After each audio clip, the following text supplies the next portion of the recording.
C'est parti pour une heure de sport. Ravi de vous retrouver di leen ziar di leen dalal jàmm ci seen émission Actu Sport tey nag essentiellement dinañ waxtaane li nga xam ne mooy li xew ci week-end bi rawatina suñu Lions yi seen performance respective yi au niveau de leur club waaye dinañ def ab taxaw seetlu ci parcours bi nga xam ne Teungueth FC ak Jaraaf def nañ ko xam ngeen ne doon nañu jongante ci wàllum premier tour préliminaire Coupe CAF ak Ligue africaine des champions mu mel ni nag fi mu toll nii Jaraaf de Dakar dañuy wëyal li nga xam ne mooy seen campagne waaye Teungueth FC dañ leen surprendre à domicile dinañ ci ñëwaat bu baax a baax suñu gayndee jigéen ñi ci wàllum basket également def nañ tournoi préqualification bu am solo foofee ca Kigali waaye malheureusement mujjeew ñu dem ci li nga xam ne mooy deuxième tour bi pour mën a qualifier ci coupe du monde bi également dinañ ci ñëwaat ci émission Actu Sport bi waaye ci deuxième partie bi nous allons essentiellement nous intéresser à l'équipe nationale du Sénégal xam ngeen ni fii ak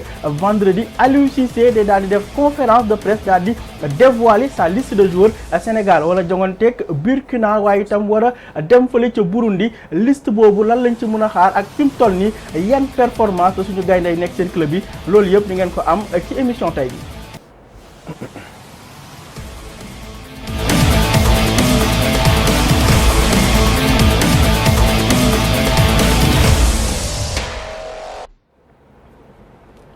mu ngi noonu toujours un plaisir de vous retrouver di yaakaar ni vous avez fait un bon màggal di ziar ñëpp di yaakaar ne également jëlee nañ fa ay xéewal yu ama am solo en tout cas fi mu toll nii lundi reprise la ginnaaw ba ñenn ñi demee woon week-end ñenn ñi demee woon màggal recharger un peu les batteries comme nuñ koy defee saa su ne dañuy ñëw nag daal di dugg ak yéen ci li nga xam ne mooy xibaaru tàggat yaram yi dem en Italie fële ca France Angleterre doxantu ca Rwanda xool basket bi nu mu fa tëddee waaye tey wax naa leen ko deuxième partie émission bi dinañ am débat bu am solo boo xam ne dañ koy jagleel liste Aliou Cissé bi nga xam ne fi mu toll nii yaakaar naa ne ñu ngi koy séntu bu baax a baax comme d'habitude maa ngi ak la team Alain sama gauche Samsidine sama droite Alain maa ngi lay ziar yaa ngi woon Touba wala. man moom ren moom maa ngi woon fii quoi. wala ren moom da nga daw Touba. ren moom dama daw Touba quoi ndax moom dama expérience bu xaw a doy waar Touba donc. pour ta première. pour ma première bon c'était bien quand même c'était une très belle expérience pour moi. di wax ni ñi nga xamante ni ñoo jóge màggal Touba di leen souhaiter vraiment bon repos parce que màggal bi bëri na coono mais tamit. di espérer ni jëlee nañ fa ay ngëneel parce que tamit pèlerinage lañ demoon. ressourcé waat vraiment. connecté wu gisaat mbokk yi dem ñaan dem ziar. bernde yi surtout xewlu xam naa classe Samsidine gi moom bernde yi ñoo leen fay yóbbu. waaw bëri na nag bëri na si ay ñoo xam ne bernde yi ñoo leen fay yóbbu mais vraiment màggal Touba bi amoon na mais tamit y avait beaucoup de sport si week-end bi quand même week-end bi yëngu woon na quand même si côté championnat yi surtout suñu sénégalais tamit yëngu woon nañ ci championnat yi vraiment y en a beaucoup qui se sont illustrés je pense que on aura beaucoup de matière y a pas mal de choses à dire quoi. Samsidine yow it maa ngi lay ziar di la dellu di nuyu comme d'habitude yaa ngi ree nag mais xam naa ne sa classe gi moom bëri na ñoo xam ne benn day moo leen di yóbbu Touba donte xam naa ne loxo droite bi sonalu la trop maa ngi lay ziar Samsidine. maa ngi lay delloo ziar di la jox sa wàccu waay Lamine Moustapha di nuyu Alain di nuyu suñu mbokk internautes yi ma xala damaa tamu auditeur finalement que wax dem ba mu xaw a nekk ci rajo rek voilà mooy loolu. les fidèles internautes. justement les fidèles internautes de Dakaractu comme ni nga ko waxee ci màggal gi daal en tout cas ñun ñu nekkoon fi Dakar ne wax nañu tàllal nañ suñu loxo. voilà toute la journée du màggal gi voilà wax nañu amiin en tout cas daal voilà ñaani daal ñun tam wax nañ suñu wàllu daal. wax na kii nañ ci amiin bi daal. jëlaale également une bonne dose de sport. évidemment bien sûr une très bonne dose de sport ci week-end bi. te on aura non mais moom pourtant sama équipe la sax mais léegi man dama xaw a daw dama xaw a daw daa rasu donc mu ngi noonu dañuy jàll ci li nga xam ne mooy ponk bu njëkk bi ci émission bi laataa ñuy dugg ci info mercato yi xam ngeen ne ce week-end muy samedi bi ak dimanche bi y avait des compétitions africaines yu doon déroulé wu fii ci Sénégal rawatina ca stade Lat Dior bu Thiès samedi bi je pense que Teungueth FC moo doon jongante mu nekk également match boo xam ne ñu ngi ko doon bàyyi xel bu baax parce que match aller bi ils ont failli créer l'espoir parce que ñoom ñoo daanaka mëne woon ba 94e minute ñee égaliser 1-1 donc match retour bi comme nuñ ko fi waxee woon c'était un match à gagner wala boog à ne pas perdre booy xool ci entame de partie bi Teungueth dem nañ ba mëne leen ci biir match bi 1-0 ñu rayante les hommes du coach Sidath Sarr ba ñëw 1-1 mais finalement ils ont perdu au tir au but 5-4 la ñu mujjee éliminer Teungueth FC seen digganteeg équipe bi di équipe bu Sierra Leone bi ñoom nag seen turu équipe bi moo xaw a naqaree wax. c'est anglophone ak aussi tamit seen langue locale yi. nga nar ci dugal anglais bi tamit. donc prononciation bi du yomb. donc c'est un peu ça donc ils ont été éliminés. muy élimination boo xam ne mën naa ne désillusion la parce que.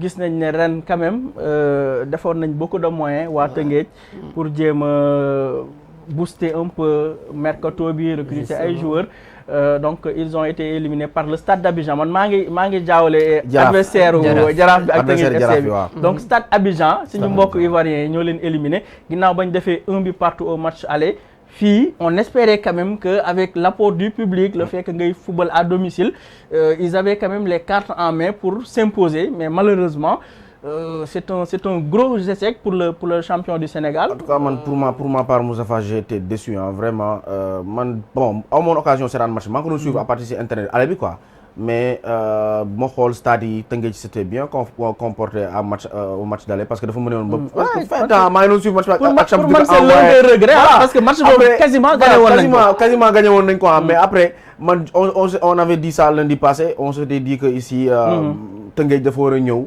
fàtte match aller bi ñëw concentré wu ci match retour mais malheureusement nga gis ba ñu entamé match bi dañ ko mëne ci biir match bi mu góorgóorlu ba égaliser après au tir au but mais bon tir au but moom bon li ñuy wax souvent chance la mais man pour man Teungueth il devait waruñu woon sax peut être yegg waruñu woon egg tir au but dañoo waroon régler match bi dañoo waroon régler seen situation ci match bi mu jeex parce que tir au but quoi que l'on puisse dire tamit chance la waaw mën nga ñëw sa gardien assuré voilà mën nga ñëw sa joueur c'est aléatoire mën nga ñëw sa joueur yi ñëw assuré wala ñu bañ a assuré donc loolu moo am ñu perte ko bon toujours des regrets c'est la même chose chaque année les équipes sénégalaises duñu passer stade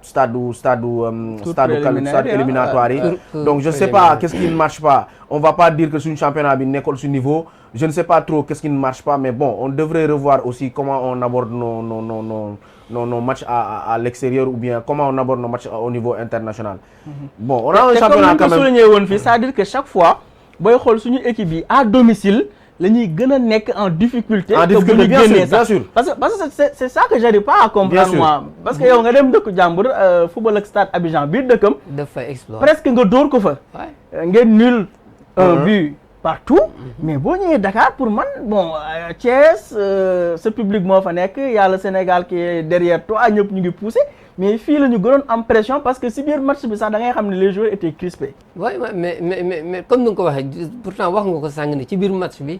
tu sens que les joueurs sont crispés ci la ñu gën am pression donc moi je me dis que comme ni ko Alain waxee man j'ai pas suivi le match à la télé parce que man dama ko fàtte woon. il a fallu ma gis sa message laay door a rappelé wu que ni door a rappelé wu heure bi mu bëggoon a def valser après moo xool match ba doon seetaan au niveau européen ma ne non garaawul après dinaa xool résultat final bi et consort mais en tout cas toujours est-il que man en tout cas man ci deux lectures laa ci am première lecture bi mooy pression bi nga doon wax quand on joue à domicile les joueurs sont sous pression dañuy yàkkamti bëgg a plier le match à telle enseigne que ñu fàttee l'élément le plus essentiel mooy la concentration parce que sa adversaire moom déjà moom ci sa philosophie de jeu boo amee nu mu tudd ça encore sa adversaire boo amee un coach bi nga xamante ne c'est un psychologue un bon psychologue qui sait bien analyser les choses qui sait bien découvrir la faille de son adversaire du tic au tac comme ça du vite fait day régler ce nu mu tudd sànq sa situation sa problème un club comme Teungueth FC ak niveau bu ñu am Samsidine quand même qui ont un peu survolé le championnat l'année dernière xam nga ñu fogoon ne peut-être au moins dinañ mën a atteindre phase finalu coupe CAF bi. wala boog Ligue des champions bi tey jii je pense que échec lañ ko mën a tuddee. waaw mais bien sûr peut-être ak aussi le départ du coach Cheikh Gueye nga xam ne daanaka liggéey bi ëppoon solo moo ko def. balaa Sidath Sarr di ñëw. loolu tam est-ce que ça n'a pas perturbé un peu l'équipe? Si non en fait tous ces changements là bokk na ci. Tous ces changements-là bokk na ci. Il y a aussi beneen aspect bi tamit on joue sur le niveau africain. te ñun fii au Sénégal ak le niveau africain pratiquement suñu championnat. ak le niveau africain il y a des escaliers. donc du coup. am na encore benn marge de progression boo xam ne bu suñu championnat bi nar a def nar a en matière d'investissement sur le plan de l'investissement sur le plan humain sur le plan de la philosophie en tout cas des joueurs justement la qualité du jeu. yooyu yëpp c'est des aspects qu'il faut tenir compte yi nga xamante ne. ñun suñu championnat les équipes war nañu en tout cas ils doivent mener des études ils doivent mener en tout cas beaucoup de. mais est-ce que des études pour pouvoir surpasser pour pouvoir non seulement vas-y. surpasser mais pour pouvoir se mettre à niveau. xam nga de nu mu tudd sànq d'autres pays d'autres équipes africaines beneen aspect bi tamit.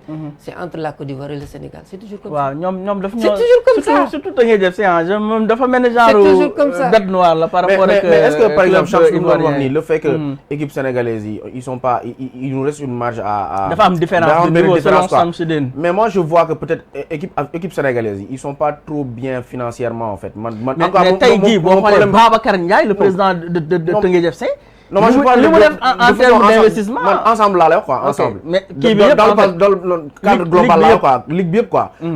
équipe yi am moyen on les compte en fait on les compte. mais Teungueth ci ñooñu. non si ñu am moyen la bokk mais bon toujours ça revient au même boo xoolee par exemple tey doo ma ne Teungueth tey am nañ seen propre infrastructure bu ñu ko amee tamit c'est limité. non ñoom ba léegi bon ñu ngi Ngalandou Diouf. donc alors que boo xoolee man j'ai fait un peu la Côte d'Ivoire. man je connais un peu Abidjan.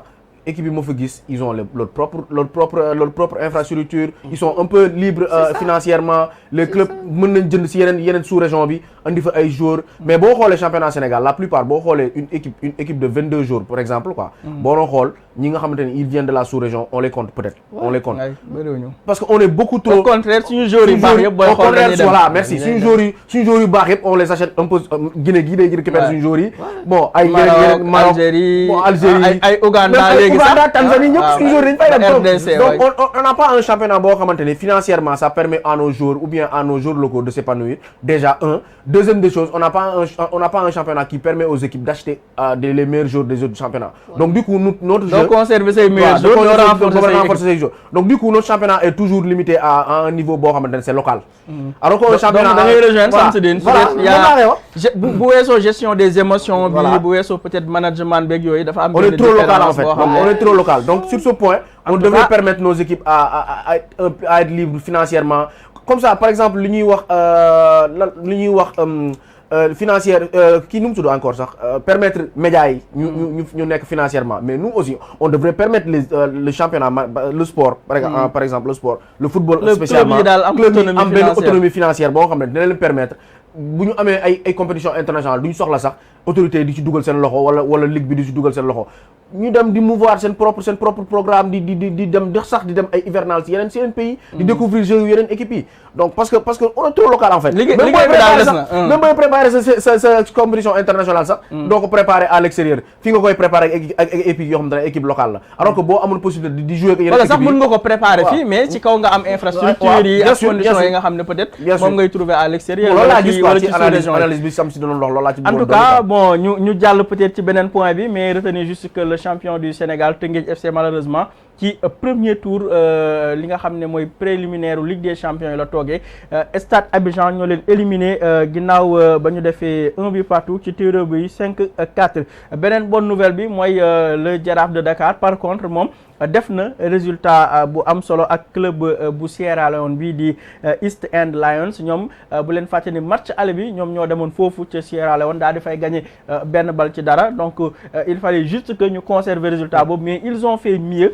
parce que dañoo gagné 3-0 grâce à un triplé de Souleymane Cissé moo permettre Jaraaf de Dakar daal di assurer li nga xam ne mooy qualification ci deuxième tour phase préliminaire Coupe CAF bi donc muy peut-être un ouf de soulagement benn genre lot de consolation un peu pour le foot sénégalais parce que tey jii bu Teungueth FC champion bi toogee daanaka ki topp ci moom di Jaraaf de Dakar également toogoon dina doon doy waar mais heureusement que Malick Daf et ses hommes ont réussi à se qualifier fi mu toll nii ci ñaareelu phase bi la ñuy jëm war a jongonteeg beneen club ivoirien muy le Racing Club d'Abidjan espérons que cette fois-ci ivoirien du ñu éliminer parce que ñu ngi war a jongante ci deuxième tour phase préliminaire yooyu seen digganteeg Racing Club bu Abidjan match aller bi nag dañuy dem ca Côte d'Ivoire jouer ko fa muy Jaraaf kon mooy fekk ji ñu war ko jouer diggante le 13 ak le 15 septembre donc dans quelques jours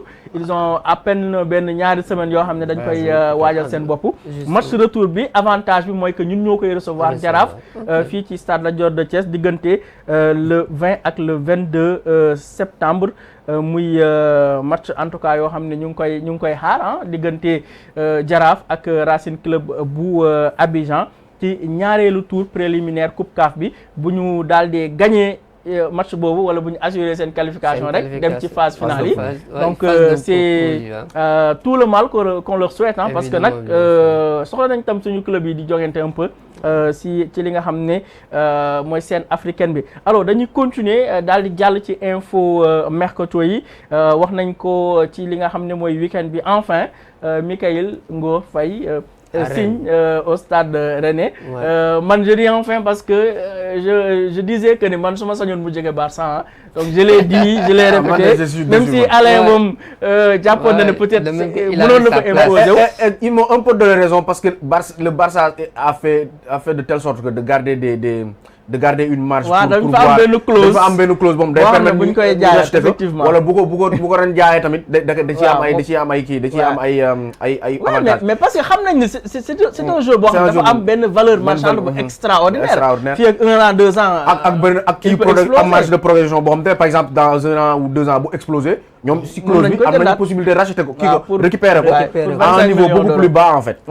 Donc mu ngi noonu il a signé un contrat de 4 ans pour 10,3 millions d'euros ak 5 millions de bonus muy je pense une belle affaire pour le Stade de Rennes donc qui récupère un jeune joueur de 20 ans prometteur brillant talentueux et vraiment je pense que dina renforcer bu baax seen équipe boobu moom nag jàpp na ni d'après ba mu si waxtaanee Ousmane Dembélé parce que ils étaient coéquipiers au FC Barça moom Mikayil Ngor Faye convaincre na ko en tant qu'ancien Rennais Dembélé nee na ko club bi vraiment mun na fa imposer wu c'est un club qui a un projet de jeu c'est un club boo xam ne day promouvoir également les jeunes joueurs je rappelle que Ismaïla Sarr tam jaar na fa la sax explosé donc pour man c'était le meilleur choix pour Mikayil Faye non en fait man je rejoins Alain parce que man je me dis qu'il a fait sa place ci axe central le Barça bi mais quoi que l'on puisse dire mais qu'est-ce que Koubarsi a de mieux que le gosse là.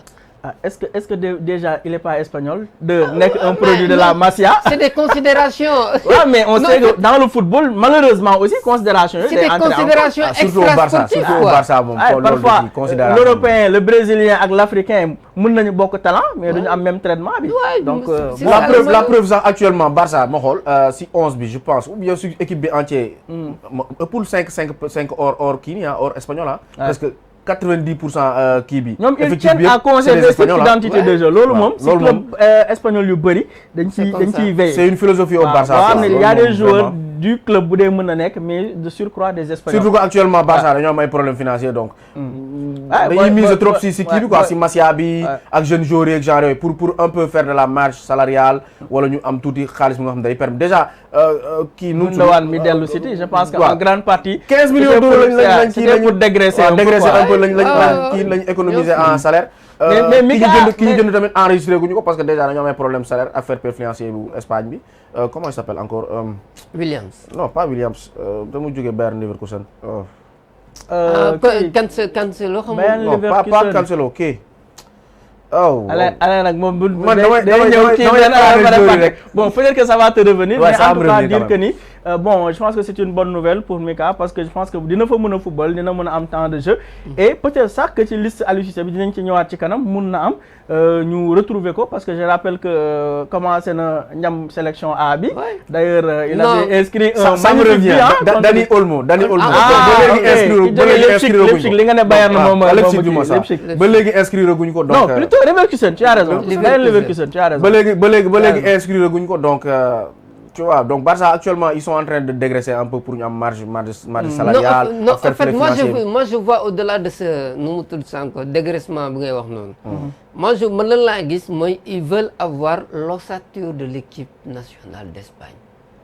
man lecture boobu mu amee ay jamono ñoom Xavi ñoom Iniesta Puyol parce que ñoom Xavi nga Iniesta xam ne xaaju équipe bi Barça la nekkoon beneen xaaj bi quasiment Real la nekkoon. mais loolu moo am sax ba léegi presque loolu moo am ba léegi boobu xanaa peut-être euro bi lañ ko reprendre. non man je pense que c'est plus un problème financier en tout cas Mika a signé au niveau du stade de Rennes donc ñu koy ñaanal mu intégré wu foofu en tout cas imposé wu foofu nga xam ne mooy stade de Rennes beneen info boo xam ne mën nañ ci ñëw ci mercato bi mooy Habib Diallo moom tam il était en difficulté du côté de Al Shabab moom je pense que daaw je pense qu'il a fait une très mauvaise saison pour être gentil joué wul lu bëri il s'est blessé quelques fois la plupart du temps sax dañ ko doon ban donc je pense que c'est un bon choix il a signé benn prêt d'1 an foofee nga xam ne mooy FC Damak ba léegi Arabie Saoudite la des parce que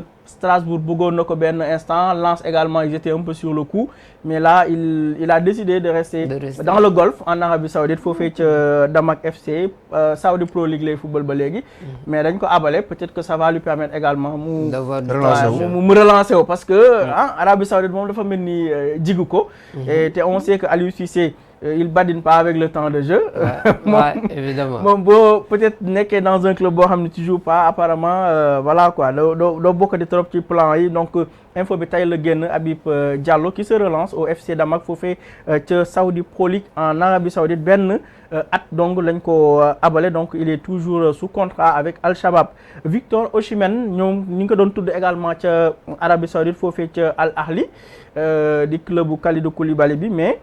mu mel ni mbirum salaire moo tax finalement jubóowuñu apparemment il aurait souhaité am benn salaire bu gën a conséquent et surtout ci contrat mu mën a am clause libératoire maanaam saa su bëggee dellu peut-être Europe wala Angleterre mu mën a am buntu bu mu jaar bon apparemment contrat bi peut-être dañ ko bëggoon sécuriser donc Al Ahly mais Chelsea est revenu à la charge Chelsea bon ñu ngi ci ba léegi mais xam nga xaalis doxul jàmm waaw xaalis doxul jàmm donc on sait que naar yi moom surtout que président Naples moom actuellement bugg ko brader tamit De Laurentiis moom nee na ko ci fayul 100 millions d'euros da ko jaay moom bugg ko joxe facilement donc te xam nga naar yi moom actuellement moom tam ñu jox la chèque ne la bindal loo soxla en tout cas ils ont pas encore trouvé d'accord parce que peut-être Osimhen exigence ni mu amoon en termes de salaire moo xaw a élevé et tout ak clause libératoire bi et tout mais retenez que Chelsea ba léegi mu ngi dans le coup alors beneen joueur bu Al Hilal teg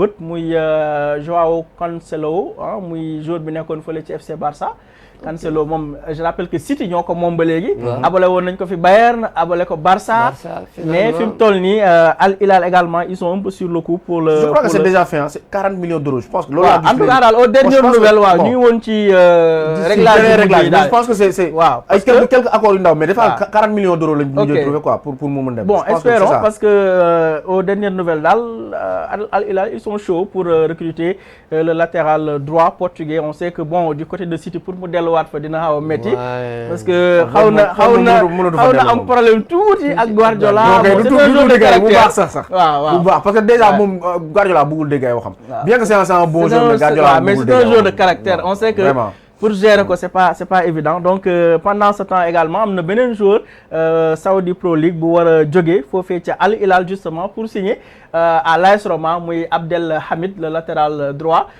man j'ai eu l'occasion de suivre 2-3 matchs de ce joueur te bettuma te je pense que c'est bien tey ñuy gis ay joueurs yu jóge Arabie Saoudite di dem en Europe comme ni ñuy gisee joueurs européens yi di dem Arabie Saoudite je pense qu'il y a quelque chose qui est en train de se mettre en place donc c'est un très bon joueur technique avec un gros volume de jeu moom tam il va s'engager du côté de l'AS Rome muy Abdel Hamid gis ngeen ko noonu muy jëmale fële ca Italie. Clément Langlais beneen joueur Barça tamit abale nañ ko à l'Atlético de Madrid pour daanaka 2 ans jusqu'en 2027 mais sans option d'achat. Non, sans option d'achat. mu mel ni fi mu toll daal Barça ils sont en train de se débarrasser de leur en fait loolu gros salaire. En fait Barça sincèrement Barça depuis presque 3 ans ou plus ils ont des problèmes financiers. Donc actuellement le président Laporta est en train de trouver des solutions pour pouvoir un peu dégraisser l'équipe pour pouvoir supporter déjà la masse salariale.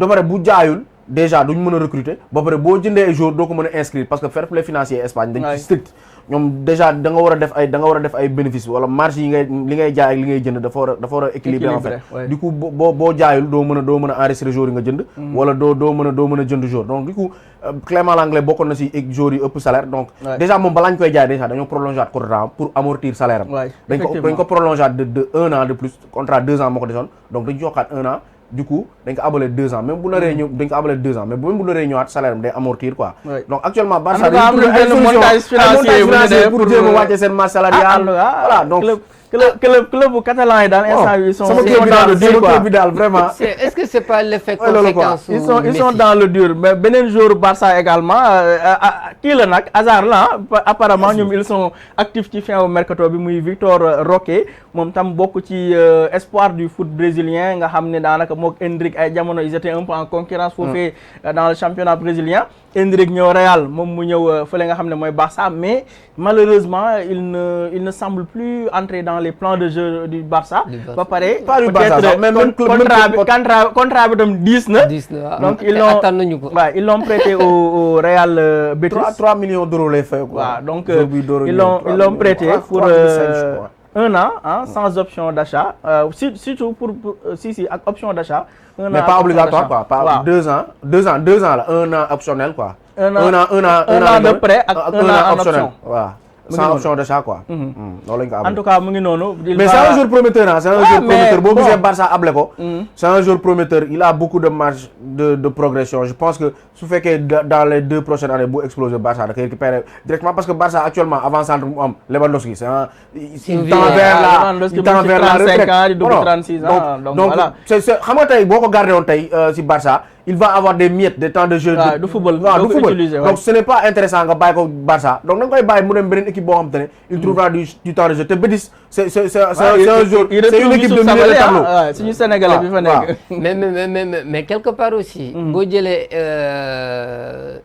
ci kaaw Endrick Real jënd nañ ko mais ablé wuñ ko dañ ko conserver c'est pour au moins ils l'ont acheté à 16 ans bàyyi ko foofu mu continuer ba ñor ils l'ont pas prêté. Mais est-ce que tey Real mi nga xam ne santé financière am machallah ils peuvent se permettre yenn choses est-ce que loolu Barça mën na ko clairement loolu c'est pas mais boo xam ne il cherche des sous à gauche à droite day jéem a amoindrir masse salariale am il essaie de faire des rentrées d'argent peut-être mënul am benn pépite bu mel nii di ko bàyyi ci banc bi comme ni Alain wax peut-être mën nga ko abale dugal xaalis en attendant fii ak 1 an déjà ils se sont libérés de 3 millions d'euros de salaire parce que Betis day fay 100% salaire am déjà rek foofu noonu côté boobu c'est réglé du coup salaire teg nañ ko de côté léegi marge de progression bu mu nar a am Betis c'est sûr que bu demee Betis dina football dina am au moins temps de jeu dina am temps de jeu si match yi 50 minutes 60 minutes mu joué ko il peut même s'imposer parce que il peut même s'imposer bien sûr te di nga ko abale c'est pas compliqué bu imposer woo nga récupérer ko dugal ko si 11 bi mu dem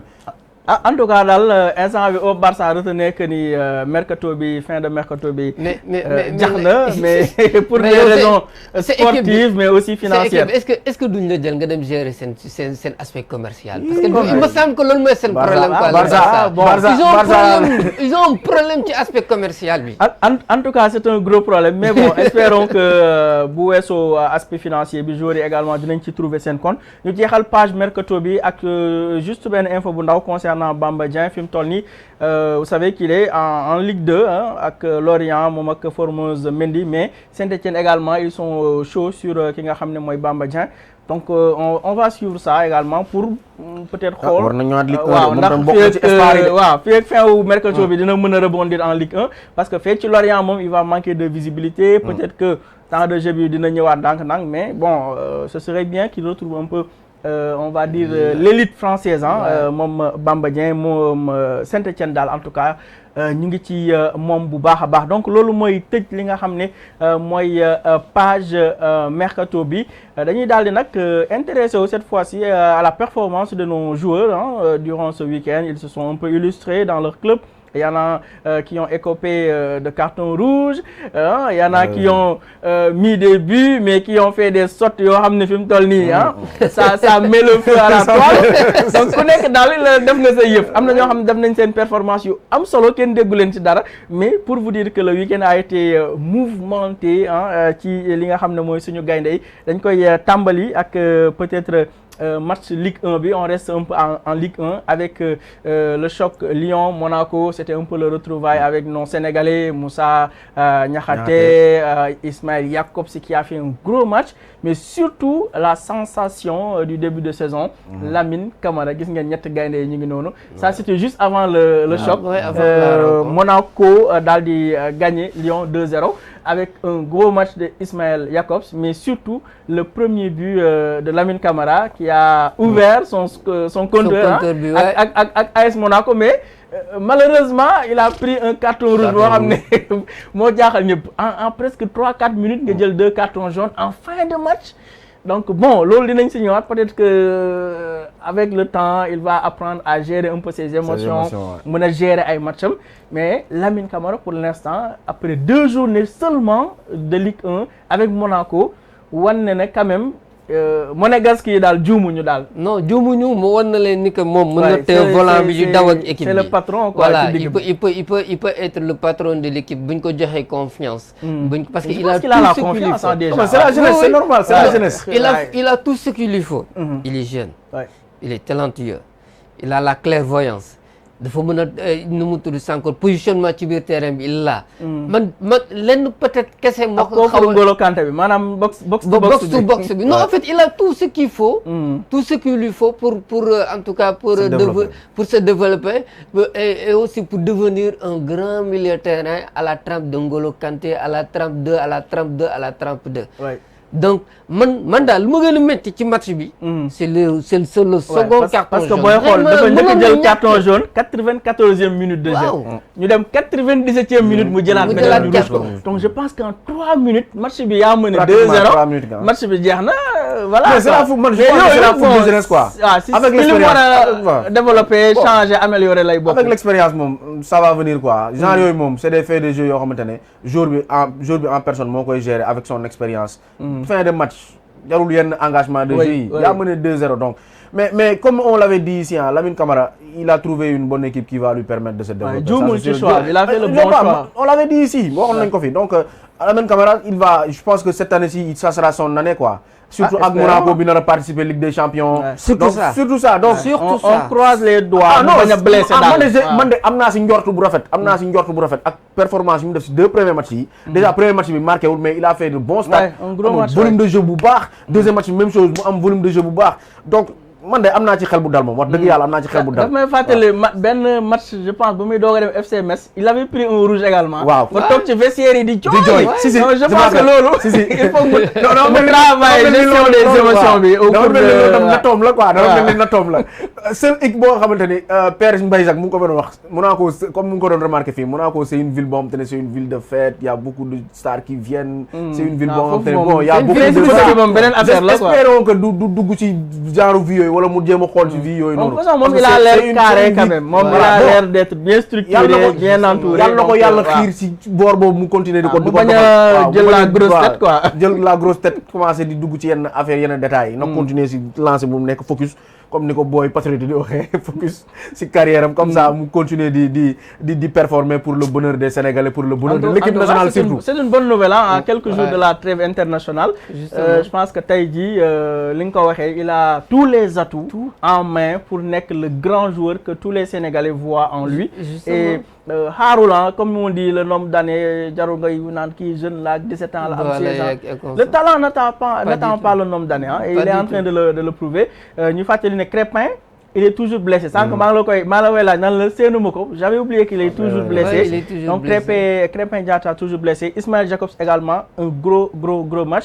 Même si tamit dañ leen dóor 2-0 avec Lyon Moussa Niakhaté également mu ngi commencé jël ses marques moom tam il a fait une prestation on va dire acceptable contre Monaco. Alors ñu continuer ci léegi ci performance su gaynde yi par rapport ak li xew ci week-end bi. On a parlé de Lamine Camara. Là on va s'intéresser à un autre joueur le temps que je me retrouve un peu dans mes notes. Voilà, là on va parler de Abdallah Sima. Moom tam il a joué ses premières minutes avec Brest. Lu tax may taxaw tuuti ci Abdallah Sima parce que liste Aliou Cissé bi également ñu ngi ko doon wax sànq en off. Tey jii dafa mel ni ci kaw daal suñu attaquant yi ñoo yeewoogul. Bon Nico Jackson dinañ ñëw ci moom ci kanam il a marqué avec Chelsea. Mais bu weesoo loolu Sadio bon depuis un an et demi on cherche le grand Sadio Mané. Attaque bi surtout Habib Diallo gis ngeen ko noonu footballul. Bamba Dieng mu ngi Ligue 2. Famara Diédhiou il a disparu de la circulation. Boulaye Dia il retrouve à peine benn club avec la Lazio. Bon surtout ak échéance yi di ñëw nga xam dafa important. waaw tey dinañ soxla tam. kan moo ñuy maanaam c'est inquiétant en fait. ku ñuy gérer ci kaw. kan moo ñuy dugalal. En fait c'est inquiétant. Sadio Mané suñu yaakaar. mu ngi koy waxee noonu actuellement mooy loolu. kii nu mu tudd physique am ça ne suit pas te boo ñëwee Afrique c'est beaucoup plus intense que fële na la Arabie Saoudite. suñu attaquant yi n'arrive pas à performer seen club yi donc.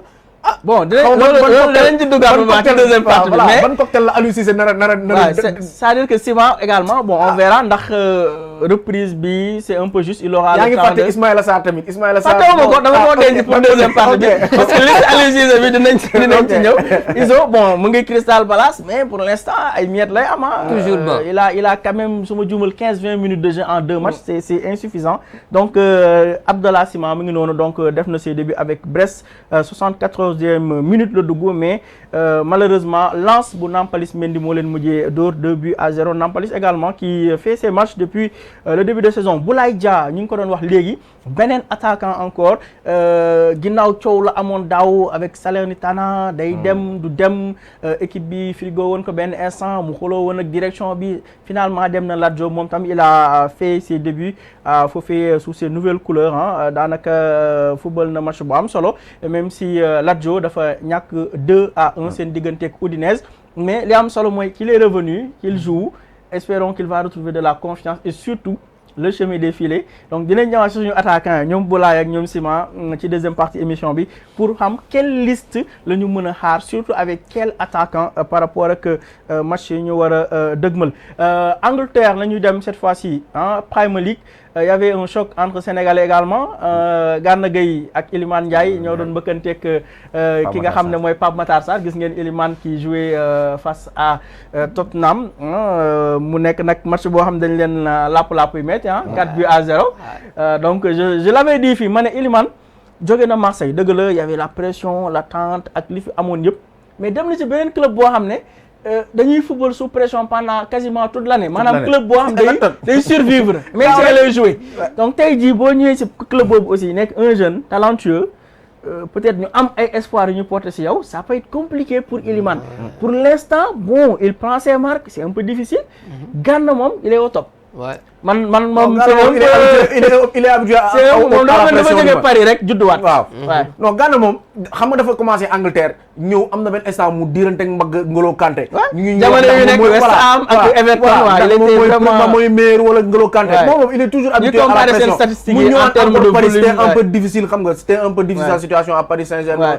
au Paris Saint-Germain c'était un peu difficile complication ak yenn ak kii bi ak staff beeg yooyu noonu par rapport ak affaire problème boobu ñu amoon ak seen brassard maillot LGBT comme brassard donc c'est un peu compliqué mais après ba mu jugaatee Paris on pensait que dina pertal parce que mag la ak nu mu waaw ñu bëri ñu ngi doon wax ne bii mooy dernier kaanam mooy dernier liwam mais après mu ñëw kan bi qui revient très fort mu ñëw kan bi revient très fort mu ñëwaat encore championnat l'année passée fin saison bu def saison bu extraordinaire donc ba léegi mu ngi continuer per man la moom y a pas de problème on a pas de problème il est au top moom il est au top moom tam dina ñëwaat lui c'est du 20 quoi waaw est-ce qu'il a toujours peut-être cette place de titulaire wala ce statut de titulaire ci équipe nationale bi dinañ ci ñëwaat mais y a débat parce que man moom je le considère actuellement comme du 20 parce que le 20 lu muy gën a màggetee di gën a baax donc moom position il vieillit très bien par rapport ak c'est ça mais c'est un exemple qui se tient par rapport ak Iliman ak Gana bon on a vu que autant Gana il était très bien il a fait son match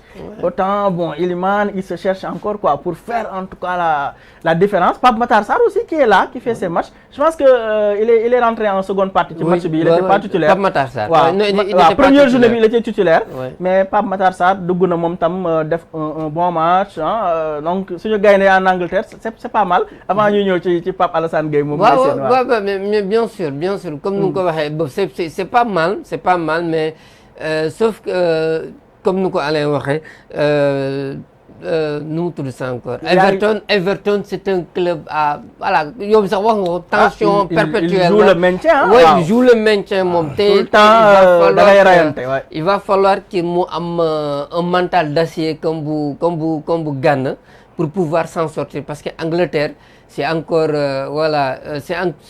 moo gën a tar moo gën a tàng moo gën a métti que la France de l'autre côté. Pour l'instant Iliman il est un peu en difficulté. Ouais. Espérons que il va prendre ses marques. Ouais. Bon début de saison là mais je pense avoir entendu l'entraîneur dire qu'il a du travail à faire moom Ili. Oui. Donc je pense que bon travail bi moom du arrêter. C'est un joueur de 23 ans comme ça 24 ans. Il est encore jeune mais bon football du xaar. waaw non football du xaar ndeysaan. xam nga kan la may jox Babacar Gueye pétri de talent mais il peine à s'imposer.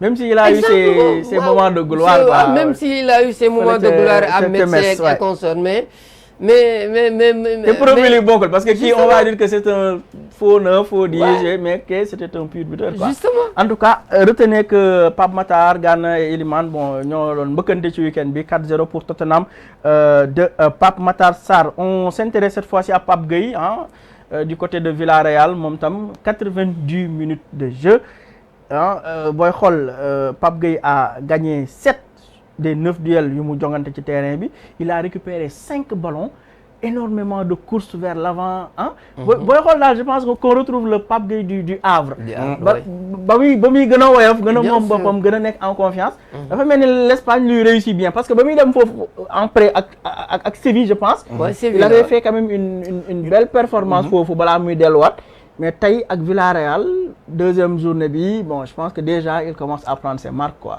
Non moom déjà il était déjà en Espagne donc xam na championnat Espagne bi nu muy demee. te un peu Villarreal ak Espagne dans son ensemble c'est des équipes yoo xam te ne ils sont trop dans la conservation. te Pape Gueye jeu de possession bi moom c'est fait pour lui en fait. il est à l'aise dans ce registre là. Donc moi je pense que ça sera lui aussi il va faire une belle saison en plus moom man li ma gën a neex si moom. Il a un bon volume de jeu. Maanaam volume bu malgré gabarit bi ak nonchalance voilà. Mais il abat un gros travail défensif. Da koy seetaan Pape Gueye boo koy seetaan il se projette beaucoup devant. Bien que c'est un milieu un peu défensif. Mais il se projette beaucoup devant. mooy waral sax muy taal ay buts. mooy waral mu nekk milieu terrain moom. D'ailleurs sax Cissé nee na gauche bi su ko doon utiliser plus. parce que tànk bi dafa 10 mais malheureusement du tenter assez. Mais su ko doon utiliser plus peut-être il se retrouverait à 5 buts par saison qui sait. Cette année ça va venir. Espagne moom je pense que ce n'est pas un championnat facile mais ce n'est pas un championnat difficile.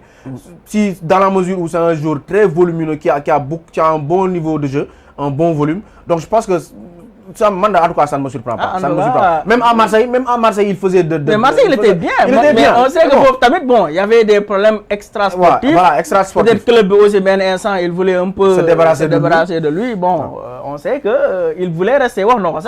Mais peut-être parfois, le club, il les poussé vers la sortie. Mais moom tam dina jox liggéey bu bëri Aliou Cissé de. man j'en suis sûr et certain que tey jii nii bu jëloon nationalité française mu ne équipe France lay football.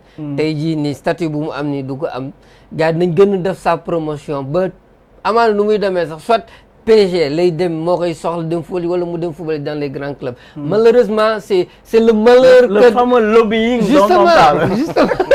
mais ñun looloo ñu sonal mais ñun dinañ ko waxal. mais léegi alhamdulilah c'est objectif. mais pourquoi pas. justement mais d'autant que c'est objectif mu ngi def ay prestations yu am solo. donc on fait que relayer la bonne info. évidemment lui c'est un excellent milieu de terrain moom c'est un excellent milieu de terrain. Et on aura toujours besoin de ces de ces services. Parce que milieu de terrain bu mel ni moom. Gaucher de surcroît encore. Gaucher de surcroît profil bi dafa rare waaw. Profil bu rare la. Donc du coup si tu parviens à avoir un joueur de cette trempe, un joueur qui a ces qualités là ci sa effectif, voilà mënoo def leneen lu dul wax alhamdulillah parce que. Tu te dis que nii voilà non seulement c'est un profil rare mais c'est un profil qui peut m'être utile à nu mu tudd sànq à un certain moment nu mu tudd sànq du match parce que yaa ngi anticiper suñu deuxième partie débat bi donc dinañ ci ñëwaat pour dugg justement si li nga xam ne mooy joueur actuellement yuy tapé à la porte de la sélection wala ñu ngi fa déjà ak tey jii ñan ñoo mën a prétendre à des places de titulaire wala sax bokk tout simplement ci prochaine liste bi dañuy wax ci beneen joueur Arouna Sangaté également le capitaine et défenseur du Havre moom fi mu toll nii également mu ngi wane boppam bokk ci ndaw yi nga xam ne El Tactico daf leen di bàyyi xel bu baax a baax marqué na ce week-end ak le Havre ñoom ñi nga xam ne ñoo dóor Saint-Étienne 2-0 donc Arouna Sangaté je pense qu'il est même en instance de départ parce que ñu ngi wax ni peut-être Bologne bëgg nañ ko donc Serie A bi ñu ngi koy bàyyi xel mu ngi noonu un très jeune défenseur moom tam pétri de qualité pétri de talent déjà capitaine comme Habib Diarra ak Strasbourg donc ñun je pense que muy si milieu bi ak défense bi moom on a des problèmes de riche foofu moom on est bien fourni foofu moom tëdd na la moom macha allah donc Sangaté moom tamit je pense qu'il fera partie normalement de la liste. On touche du bois pour lui donc dugal na son premier but de la saison ci week-end bi ginnaaw ba le Havre gagné Saint-Étienne alors dañuy wax ci beneen joueur moom nag moo def un peu le buzz gis ngeen un peu déclaration bi nga xam ne def na ko Nicolas Jackson gannaaw loolu il a marqué un joli but en quelques secondes 90 secondes contre Wolverhampton Chelsea gagné 6-2 Nicolas Jackson buteur passeur décisif donc ñëpp ne gongo mais après dafa am benn tontu boo xam li ñu naan tontu du forox donc il a tenu quand même à répondre à l'ancien waaw moom du ne kenn bàyyi naa la ak yàlla moom Nicolas Jackson donc xam ngeen ne suñu émission bay passé on avait évoqué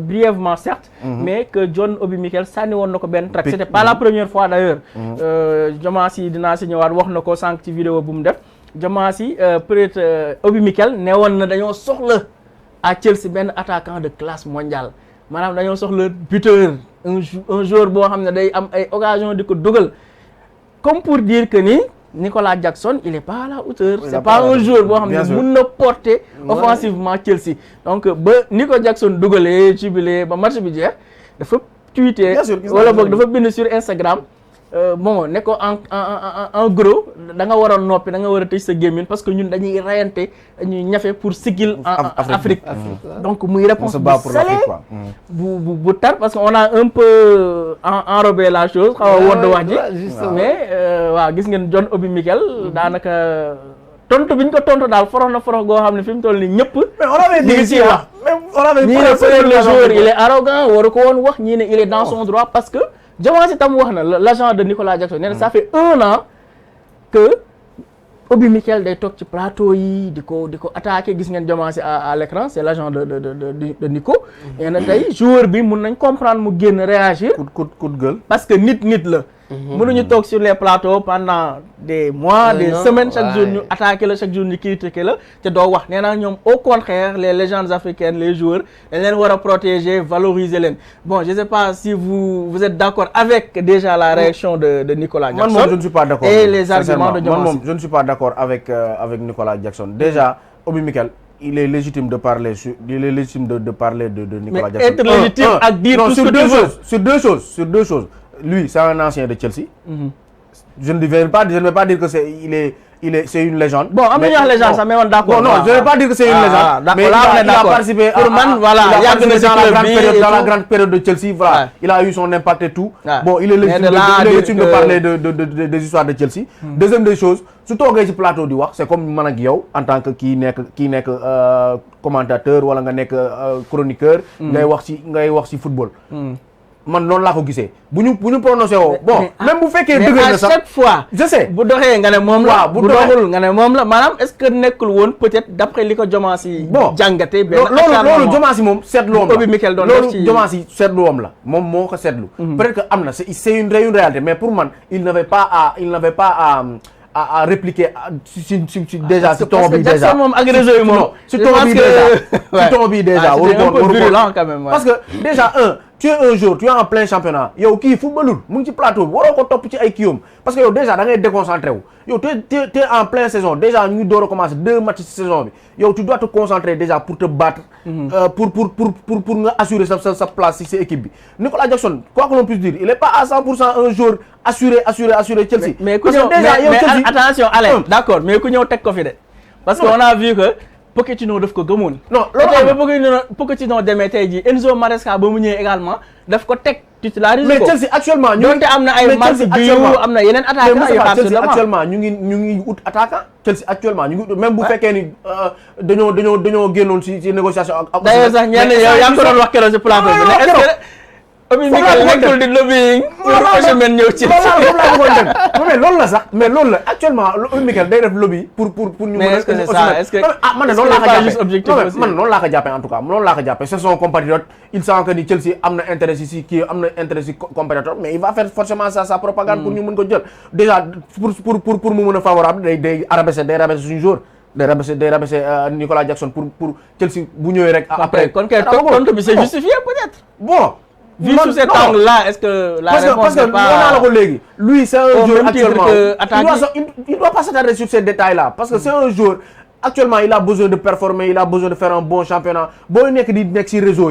On sait que les réseaux prennent beaucoup de temps. Déjà, il y a TikTok, scroller, ça te prend beaucoup de temps. Il perd 1 heure, 2 heures de temps sur les réseaux sociaux. Alors que lui, c'est un jour, tu dois aller t'entraîner, tu dois dormir très tôt. Tu vois, donc, nous, les beaux top les réseaux sociaux, ça va perdre de temps. Il est dans son rôle na tànkam lu daal na ko tànkam lu xam nga la mooy xam man pour man xam nga la moo nekkoon réponse bi dugal na match prochain mais bu la dugalee la ko tontu mais nga dugalaat boo dugalaatee double réponse boo dugalee dugalaat mais foofu noonu bu waxee moom mais pour relancer le boobu Samsidine c'est-à-dire que li Alain wax d'accord mais on oublie que ma génnee tuuti statistiques yi Nicolas Jackson daaw il a marqué 14 buts 5 passes décisives ak bii bu mu dugal bi moo nekkoon 15e biom en Premier League justement en 37 matchs mu nekk le 2e africain bu atteindre ce cap des 15 buts en aussi peu de matchs. Aubameyang rek moo ko ëppale moom moo dugal je pense 15 buts en 22 matchs. c'est-à-dire que Nico Jackson il est sur des bases yoo xam ne ku ko jàppale tuuti mu dem. évidemment man je veux bien qu'on critique le joueur sur son attitude dafa nerveux dafa réew dafa lii encore que loolu c'est ku nekk ak appréciation. mais tey un Obi Mikel qui s'acharne sur toi pendant peut-être des mois. Est-ce qu'à un moment donné nit la rek du génn exprimer lu nekk ci moom. évidemment il faut le tweet mooy pas le tweet. Instagram la ko def story Instagram bi. bu ko Moustapha mënee kii nga kii ko. non en fait le dernier truc qu'il a mis en bas. waaw mooy on se tue. pour l'Afrique. maanaam ñoom dañuy rey seen bopp pour siggil der bu ñu rawatina justement continent africain bi. donc ça c'est révélateur on se tue pour l'Afrique nous. on se tue pour l'Afrique te ñun africains ñooy xasante suñu biir. donc il veut dire par là à Obi Mikel que. boo amee li ngay wax ñëwal ba ci man tu es un Africain je suis un Africain comme toi viens ñëwal ba ci man nga ne ma booy lii ak lii la. pas toog ci plateau yi pas toog ci plateau yi di ma vilipender man Africain. fait au niveau de l'Europe en Europe pour pouvoir donner xam nga raison à ces Européens là parce que moom ci jàpp man de ce que j'ai compris ce sont les Européens font partie de ces gens là qui sont en train de tirer à boulet rouge mooy sur ses performances. parce que aussi il faut dire que chaque fois Nico Jackson la ñuy dégg. justement chaque fois. justement chaque fois c'est alors que dafa la les médias aussi les médias émissaire parfait quoi émissaire parfait alors que sur le terrain man loolu moom du ma tàyyi di ko wax première saison en Premier League amul benn footballeur africain qui a fait mieux que lui. waaw moo tax ma doon rappeler léegi les chiffres. en fait kon gars yi kon les anciens joueurs ku mëntali doon ak pays bu nga mëntali ne le gosse là boo ko mënul jàppale boo ko mënul accompagner boo ko mënul booster en tant qu'Africain noppil. C'est aussi simple que mais Drogba l'a appelé. Justement. À la fin de la saison dernière Drogba dafa woo Jackson. mais félicité ko encouragé ko boosté ko. loolu en tant que kooku mooy légende de Chelsea pour man. non kooku kenn waxaale ko mooy référence am. non kooku moom kenn waxaale ko Drogba moom c'est un joueur très différent. c'est l'exemple loolu mooy attitude. loolu mooy attitude nu mu tudd sànq kilifa. kilifa. loolu mooy attitude kilifa. beneen fait bi aussi tamit beneen fait bi aussi tamit le pourquoi la virulence de cette réponse là. mooy li nga doon wax sànq. Osimhen moom c'est vrai moom moi j'en suis sûr et certain que Nico viséwul Osimhen yoonam ñëw ci Osimhen parce que il prend Osimhen comme son frère moom son problème c'est Obi Miguel. peut-être loolu sax bon ñun ñoo koy wax nii rek mais en réalité bon. non mais en fait foofu laa doon bëgg du ñàkk peut-être aussi. que moom mii Obi Miguel. il prêche pour la chapelle de Osimhen de Victor Osimhen parce que loolu en fait loolu kenn mënu koo génnee un an durant. Nigérian la ñoom ñaar waaw. pendant un an. yow yaa ngi tiré sur un joueur nga xamante ne il te donne des statistiques satisfaisants. quoi que l'on puisse dire. te tirewul penalty imagine su nekkoon le tireur de Chelsea. peut-être il aurait pu qu'il ferait des saisons à 20-25. mais yow bu ma juumul Messi. am na benn saison il avait 30 et quelques buts mais sur les 30 et quelques buts les pratiquement 10 comme entre 10 ou 15 yëpp ay penalty la. est-ce que du Cristiano ngay wax yow. non Messi même Messi sax même Messi. ñoom non mais c'est le tireur ah. non li may wax ni Messi la. ci année bi yëpp tu peux facilement avoir 10-15 penalty. Imagine toi xoolal loolu 10 à ku am comme par exemple prenons l'exemple un attaquant. yaa ngi dugg ci beneen débat te dese nañu deuxième partie bi. non damay jeex nga am 31 buts ci 31 buts. les 12 sont des penalties ñaata buts nga am. tu ne feras pas mieux que Nico. Alors que Nico ne tire pas de penalty. Il a répondu sur le terrain et sur les réseaux. Diamansi sànq rek juste avant émission bi bëggoon naa ñu teg vidéo bi mais bon peut-être que da doon gudd parce que si vidéo de 7 minutes la def Diamansi Camara ñëw recadrer un peu Obi Mikel on peut le dire comme ça. Il a raison mais que dafa acharné wu ci Nicolas Jackson ça fait 1 an mu koy critiquer di wax ci moom ci plateau yi donc day comprendre un peu la réaction de son joueur donc Nico Jackson wax na li muy wax def na un bon match dugal na joxe na passe on espère qu'il va continuer dans ce sens parce qu'on a besoin également de lui parce que tam en équipe nationale également on l'attend au tournant donc moom Nicolas Jackson qui commence bien la saison donc juste après la transition dañuy daal di basculer nag ci li nga xam ne mooy ñaareelu pàcc émission bi ñëw tuuti ci wàllu basket bi balaa ñuy dugg ci li nga xam ne mooy équipe nationale du Sénégal ak li ñuy xaar sur la prochaine liste de joueurs d'Aliou Cissé.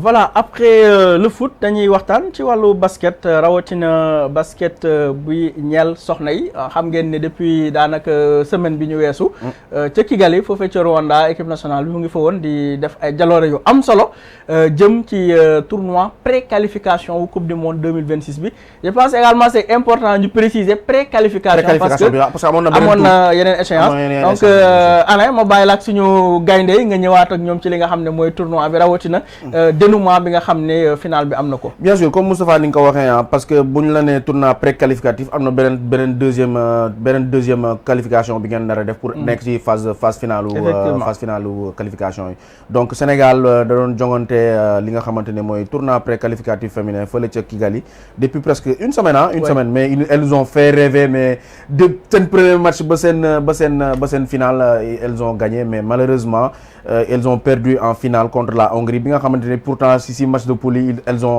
ont battu les Hongrois sur le score de 61-63 mais malheureusement ci nga xamante ne mooy finale bi les Hongrois se sont vengés.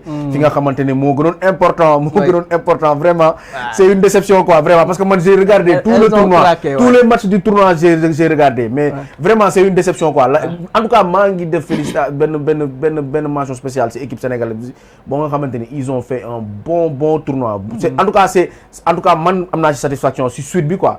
Parce que bien qu'on est éliminé mais on a une chance peut-être pour se qualifier ci li nga xamante ne mooy Afrobasket bi di ñëw 2025 je crois fële ci Côte d'Ivoire la war a amee. Donc si on termine dans le dernier carré demi-finale on peut se qualifier pour les d'autres échéances d'éliminatoire pour la Coupe du Monde qui aura lieu en 2026 en Allemagne. Voilà capitaine Yacine Diop li nga wax la man je pense que ni boo xoolee bon ci première phase bi 3-sur-3 lañ def bien sûr door Hongrie bi door Brésil door Philippines. Donc malheureusement li nga wax la Hongrie bii ñu door ci match bu njëkk ba. ci match bu yomb victoire bi ñu soxla woon mooy final ba. Vraiment ñoom ñooñu doon ci final bi man ci sama jàngat bu gàtt j'ai senti que l'équipe était peut-être moins adroite ci lancer franc yeeg yooyu. Elles étaient émoussées, moi je pense qu'elles étaient émoussées, dañoo sonn quoi. Parce que elles ont trop donné dans les matchs de poule déjà, elles ont beaucoup donné. ci quelques jours. Non, c'était comme niveau NBA rek. Day enchaîner 24 heures nga joué waat wala 60 wala benn ñaata 34 heures nga joué waat noonu la rek. Amul repos temps de récupération donc temps de récupération en plus l'équipe du Sénégal a joué avec un volume défensif très intense maanaam seen match yi mujjee elles ont gagné parce que elles ont fait une bonne défense. En attaque elles étaient correctes mais elles avaient fait de bons matchs dans la partie défensive donc man en tout cas c'est de bonnes choses que le coach a posé. En tout cas man je suis très satisfait. D'ailleurs gis naa léegi ci tableau bi Moustapha doon wane Ndioma Kane. bien sûr moom laa doon fàtte sax. du 5 majeur voilà moom ki nga xamante ne mooy Ndioma Kane moom bokk na ci li nga xamante ne mooy 5 majeur tournoi bi li nga xam ne mooy meilleur joueur tournoi bi bon man jox leen tuuti ay stade am li nga xamante ni Ndioma Kane moom la def 16 points de moyenne maanaam boo boolee li mu marqué ci tournoi bi 16 points de moyenne le 6,8 rebond de moyenne passe tamit 1,8 mooy maanaam 2 passes en moyenne par match quoi. Donc loolu la def si li nga xamante ne 26 minutes en 26 minutes de match li nga xamante ne dans un match basket presque 40 minutes mooy dem ci match basket moom ci moyenne nu 26 minutes la def li nga xamante ne mooy stade yëpp. tableau baa ngi vraiment parce que ne jàmbaar la buñ ko gënee bàyyi xel. mais bien sûr en plus elle est jeune. Donc li may wax rek équipe sénégalaise bi ça a de l'avenir en fait donc ils ont 1 an pour préparer li nga xamante ne mooy échéance yi di ñëw Coupe d'Afrique Afrobasket bi di ñëw. Surtout on a un nouveau coach qui amène de nouvelles choses. les juniors vraiment. moom voilà quand même indil na dara quoi. Non man on dit pas que li mu doon def baaxul mais on sent que. maa ngi doon wax insufflé quelque chose quand même. maa ngi doon wax bële passé c'est un coach boo nga xamante ne il est constamment présent boo ko xoolee ci match bi presque mu ngi ci ligne de touche bi. day jaabante di dem di ñëw di wax di yuuxu di dem di rapprocher arbitre yi man ce que je ne voyais pas ci coach sénégalais. Donc je pense que c'est une bonne chose. On a largement le temps de préparer l'Afrobasket pour pouvoir se qualifier en Coupe du Monde en tout cas si on termine ci dernier quart bi demi-finale. Quand on sait que le Sénégal est habitué à aller jusqu'en demi-finale. Je pense qu'on peut avoir quelque chose quoi. En tout cas avec cette équipe là man comme déjà c'est des jeunes. C'est des jeunes pour la plupart. Pour la plupart musuñu dem Afrobasket. Pour la plupart compétition internationale c'était leur première participation et consort donc pour lii nii dina leen permettre au moins voilà non seulement expérience mais dinañ leen permettre au moins ñu xam nu mu tudd sànq ñu découvrir le haut niveau. Ça c'est un et de deux aussi ñu xam ce qui les attend ci nu mu tudd sànq ci Afrobasket bi mais suñu coach mais nous avons un coach trop ambitieux. Parce que moom instant yi ici dit que Afrobasket bi nii quel que soit alpha foog ñu dem remporter ko. mën naa alors que si mën naa ne gagné na ko ak waa Nigéria su ma juumul. waaw si defe naa ñoom seen première année avant ñu koy enchaîner. c'était avec lui. Mais toujours est-il que ñun instant cette équipe là c'est une jeune équipe. C'est de jeunes joueuses donc pour man il faut leur laisser comme par exemple Afro basket bii nii ñu projeté en demi-finale parce que le Sénégal amul droit bañ a yegg demi-finale. comme bi mujj bi rek on avait dit que bu ñu demee ba demi baax na far ñu finalu. justement donc bon man je pense que équipe bi am na potentiel lu gagner Afro basket. am na potentiel gagner. même si c'est des joueurs pour la plupart inexpérimentés. mais c'est ce que je dis am na potentiel. ñu bàyyi leen ñu liggéey daal ci gagner ko mais nañ leen bàyyi ñu liggéey bu ñu yeggee demi-finale ñu éliminer leen demi-finale. ñu xam ni que ni. dañ nekk di defaraat encore. parce que boo xoolee même chez les hommes man je dirais que c'est le basket sénégalais qui est en reconstruction. afro basket bi passé nii. ñu fa nekk ñu rëcc ci afro basket bi passé ñu nekk ci équipe bi nii elles sont pas nombreuses. donc mu ngi noonu peut-être Alain je sais pas. li may souhaiter xanaa Yacine après match bi après tournoi bi on espère que mu am club quoi vraiment. parce que elle aussi elle a fait un tournoi correct quand même. j'ai regardé ses matchs. on sent que elle était brave. mais dafa manqué de rythme. non elle a toujours été brave mais c'est normal parce que tu n'as pas de club amoo sparring partner sparring partner bu sérieux boo nga xam te ne tu joues dans un entraînement de compétition bokkul entraînement de compétition c'est normal mais elle a fait un tournoi correct vraiment je lui souhaite un bon nan laa koy waxee du meilleur pour dans la suite quoi parce que vraiment on a besoin d'elle c'est une joueuse très brave. Elle est, je pense que c'est la plus expérimentée de l'équipe, je pense, actuellement. ci ñi gën a expérimenté la ñoom Madji Guèye donc ñoom ñoo fa nekk parce que le reste yëpp mooy loolu. vraiment je souhaite qu'elle trouve un club même bu fekkee club local. bon na jouer rek daal na am compétition quoi parce que c'est la chose la plus importante. pour un athlète il faut que tu sois compétitif. munoo toog di entraîner chaque jour ngay xaar ñu jël la benn compétition nga ñëw performant nga ñëw toogaat non il faut compétir constamment comme nga mën a retrouver sa niveau bi nga amoon. loolu moom on le souhaite en tout cas mu ngi noonu Sénégal dañoo mujjee éliminé ci tournoi pré-qualification bi nga xam ne buñ ci jàlloon dañuy dugg nag ci beneen partie bi ngir mën a espérer jëm ci coupe du monde 2026 bi la route était encore longue pour dem ca Allemagne mais malheureusement foofu dañu mujjee yam ci finalu Kigali boobu nga xam ne Hongrie moo ko remporté peut-être Alain ma sërëxal ci li ñeel basket U18 fait masculin yi di wax ni rek pour afro basket bi ñeel moins de 18 ans yi ci góor ñi Sénégal xam nañu fi ñu bokk muy groupe A bi booy xool nag daanaka compétition boobu mu ngi war a commencer 1er septembre ba le 14 septembre fële ci Afrique du Sud donc nag Lionceaux yi dinañ daal di tàmbali seen préparation foofee ca Afrique du Sud lundi gi la ñu war a dem ca Afrique du Sud ngir bokk ci afro basket bi ñeel les U18 gis ngeen Sénégal mu ngi ci groupe A bi bokk ci Cameroun Côte d'Ivoire ak Mali donc muy groupe bi élevé donc Côte d'Ivoire moom dañoo toppee donc groupe A baa ngi noonu Sénégal Côte d'Ivoire ak Mali yi ay derby la ak yenn classique waaw donc mu ngi noonu du 1er au 14 septembre afro basket U18 bi foofee ca Afrique du Sud gaynde yi nag yu ndaw yi dem nañu foofee ca Johannesburg ngir daal di waajal. te boo xoolee bu baax ci drapeau yëpp am vert couleur verte. mu Afrique moom loolu moom ñun suñu raar nga gis que drapeau Afrique benn drapeau amul vert. loolu particularité la. donc mu ngi noonu dañuy daal di nag entamer cette fois-ci la dernière partie de l'émission je vous l'avais annoncé au sommaire nous allons nous intéresser à la prochaine liste d'Aliou Cissé qui sera publiée ce vendredi 30 août jox na rendez-vous 10 heures bu jotee comme ni mu koy defee saa su ne donc à quelle liste s'attendre vendredi sànq xaw nañu dugg un peu ci performance parce que lii boo leen gisee ma joxe ko mooy liste bi la ñu mujjee woon joxe ba ñu waree jonganteeg RDC Congo ak Mauritanie léegi liste bii nii Moustapha bàyyil ma liste bi ci écran bi liste bi selon vous est-ce que jàpp ngeen ne dina bëri ay changements wala ñan ñoo war a génn nag ñan ñoo war a dugg au vu de début de saison bi nga xam ne les uns et les autres def nañ ko man je pense que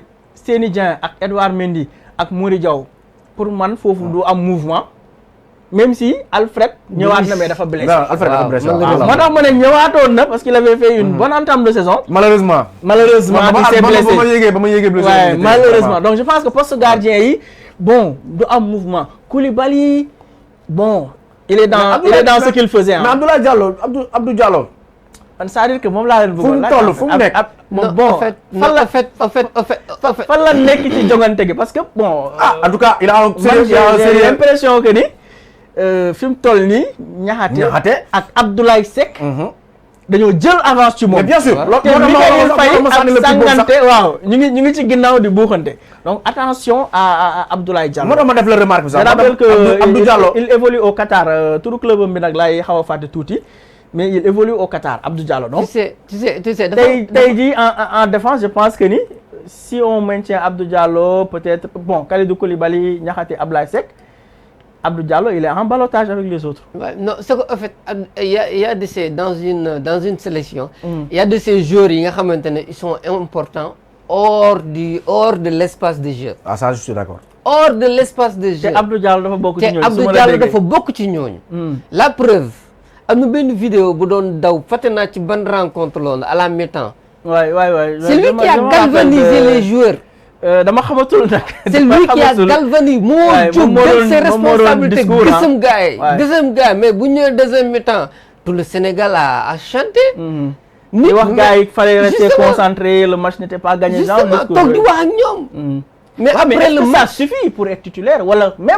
non mais titulaire convoqué en équipe nationale. non mais pour Abdou Diallo. toujours est-il que.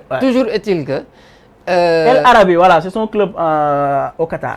El Arabi mais toujours est-il que comme déjà il a une nu mu tudd ça encore il est utile dans le vestiaire et que ci liste défenseurs yi fi ne il y a des gens qui peuvent en tout cas régler la situation et consort. Donc l'appeler pour man c'est pas un danger aussi. mais parce que déjà boo jëlee comme ni nga ko waxee. ñu mu bokkal poste. Koulibaly Niakhaté Abdoulaye Seck Sangante Mikayil donc 6 personnes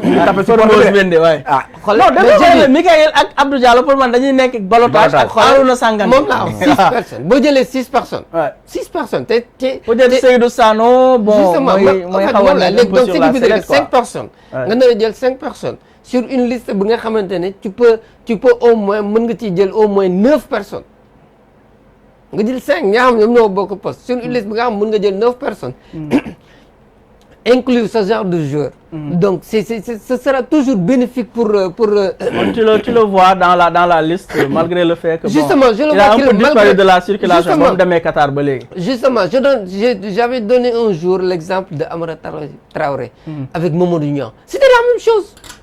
Okay. Il fallait prendre soit Mamadou Niang en 2002 mondial 2002 il fallait prendre soit Mamadou Niang ou bien Amara Traoré.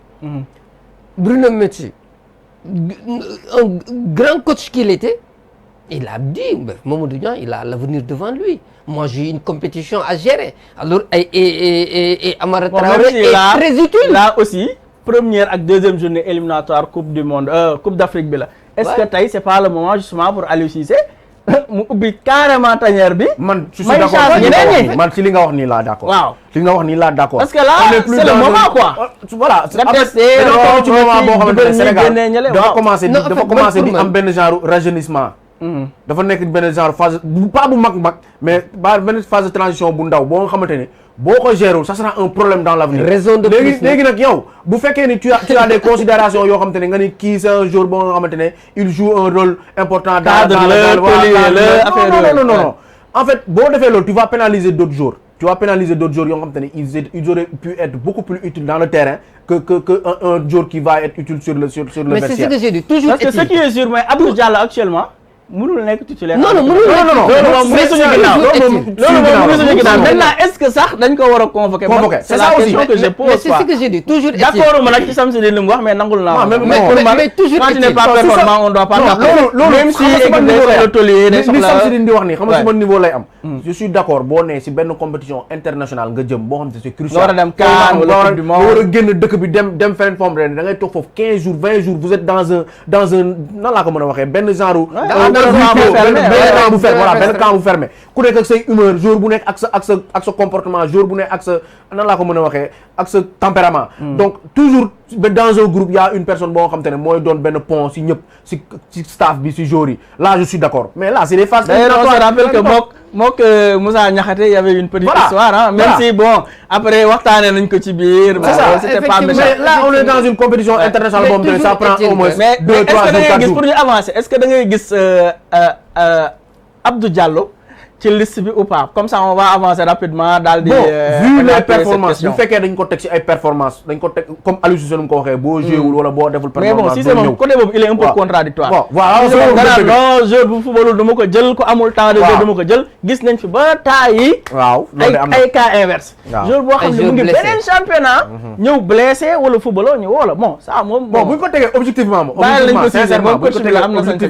objectivement saa waay du ñëw Abdou Diallo gisoo ko ci liste bi gisuma ko ci bon man je pense quand même que bu blessé wul Cissé dina ko woo. non dina ñëw sax sur la base des considérations yi sam si dina wax mais normalement vraiment Nabil toujours est-il xam nga sànq rapidement ñu jàll ci digg bi waaw xam nga sànq yaa ko doon wax nga ne ci phase de transition lañ ne équipe bu nekk ci phase de transition période boobu la gën a soxla ces joueurs qui jouent au stabilisateur qui jouent xam nga loolu c'est en dehors du terrain loolu Edouard Mendy mën na la ko defar. non mais Abdoulaye Seck mën na la ko defar. non sax ba tey yow sax ay considération en dehors du terrain ngay wax. ils ont un peu cette expérience. mais le coup de gueule que le gosse là a eu l'autre jour. Mendy ne l'avait pas te pourtant il était moo noon ci camp yi. Koulibaly était capitaine il ne l'avait pas. d'accord donc en fait loolu nangul naa mais pour dire que kon peut-être si défense bi c'est pas méchant tout ça présent peut-être ay mouvements yu bëri je pense que bon Sanganté Formose Mikayil Abdoulaye Seck Formose moom mën na bañ a dañuy ñëw bon Formose bu c'est-à-dire Formose bu ñëwul côté droite bi kan nga fay football loo Crépin il est blessé ba nga demee Mauritanie kan nga football loo Piston ak contre la RDC xam nga sànq ñu ngi ko doon évoqué donc loolu moo may glissement mu dugg ci li nga xam ne muy digg bi tey on a parlé de Pape Matar Sarr, Lamine Camara qui fait un début de saison extraordinaire. Vraiment. Pape Gueye qui explose. Gana Gueye le vétéran qui est toujours là. Tey quel milieu la ñu war a mën a séntu ci liste bi je pense que non yooyu moom déjà. waaw c'est acteur coché moom je pense que ñooñu man sincèrement transition ma la doon wax Sénégal transition bu mu gën a mën a réussir tey jii nii mooy transition militaire transition militaire moom bu ko réussir. parce que déjà bon on a certitude parce que Pape Matar ak Lamine Camara ils sont déjà là. waaw mais troisième homme bi. Gana Nampalys Pape Gueye. man moom je suis pour man sincèrement ma wax la man je suis pour la jeunesse. ah mais bon à part peut-être Gana ak tuuti Pathé Ciss ak Nampalys le reste yëpp ils sont jeunes ah. bon man moom parce que Nampalys moom ci trentaine bi Pathé Ciss suñu ma newoon classé Sénégal pour nekk entraîneur Sénégal pour une heure de temps. nga def classement man sincèrement Gana Gueye laay dugal ci entre-jeu bi li des c'est des jeunes. parce que man je sens que ni Gana Gueye il peut gérer les jeunes. li ci des les jeunes kan ak kan la ci militaire boo naree jël 4-3-3 tu peux avoir Lamine Camara tu peux avoir Pape Matar Sarr. non Pape Matar ak Lamine moom je pense que. après loolu c'est un milieu de débat quoi ils doivent jouer. c'est un milieu de carte nga teg ci Pape Gueye. maintenant entre Pape Gueye entre Gana. mais le changement day am bu boobaa. bon waaw mais xam nga loolu c'est au coach de régler ça. ouais tey on a débat boobu moom xam naa dañ koy amati tey on sait que man jàpp naa ne personnellement Pape Gueye par exemple. non Pape Gueye moom en sentinelle gis nga. Pape Gueye en sentinelle la lay ëppalee njëriñ ci équipe bien bi. sûr je pense que CAN bi yëpp. match yi mu joué yëpp. wane na équipe bi cocc la def moom wax dëgg yàlla. quand il n'était pas là on l'a senti. contre la Côte d'Ivoire. évidemment ñu baladé suñu milieu bi complètement. non c'est un joueur à caractère mais léegi boo footballee Pape Gueye sentinelle da lay dese kon entre Gana Pape Matar Sarr ak Lamine Camara. ñan ngay placer un peu en milieu récupérateur gauche droite bon yooyu peut-être après dinañ gën a ñëw ci débat bi mais c'est des questions qui se posent déjà. Moi, je pense que le milieu Sénégal, c'est déjà défini. C'est déjà défini. Tu as déjà les deux jeunes qui sont déjà intégrés. Seulement que li ngay wax entre Gana Gueye ak kii nii. Pape Gueye ak Gana loolu mooy doon avec le choix. Nampalys depuis quelque temps il a un peu perdu sa place de titulaire. Nampalys moom vraiment. plus en second couteau. il sera en backup quoi vraiment il sera sur le banc pour bu nga xamante ne joueurs yi bu ñu demee ba joxe seen bopp moom mën na ñëwaat indiwaat benn fraîcheur ci équipe bi. mais seulement li classement bi ñuy wax par exemple ça dépendra du système de jeu qu'Aliou Cissé va jouer. bu fekkee il opte pour un 4-4-2. 5-3-2 waaw 5-3-2 wala genre yooyu noonu. là moom dina kii mais. ce qui est sûr et certain moom ñett ñooñu moom ils doivent jouer Gana Gueye mu ngi ci biir Lamine Camara ak Pape Matar Sarr ils doivent jouer parce que c'est les joueurs qui sont. bon même Pathé c'est vrai que il fait ses bouts de match mais moom tam am na ay temps il était titulaire au Rayo. mais là bon il a un peu perdu sa place. j'ai des réserves un peu plus. ay 15 minutes 20 minutes 10 minutes lay am donc moom il a un peu aussi régressé ci hiérarchie bi man Pathé Ciss côté technique ak côté performance il est un peu au-dessus au-dessous des autres milieux de terrain quoi.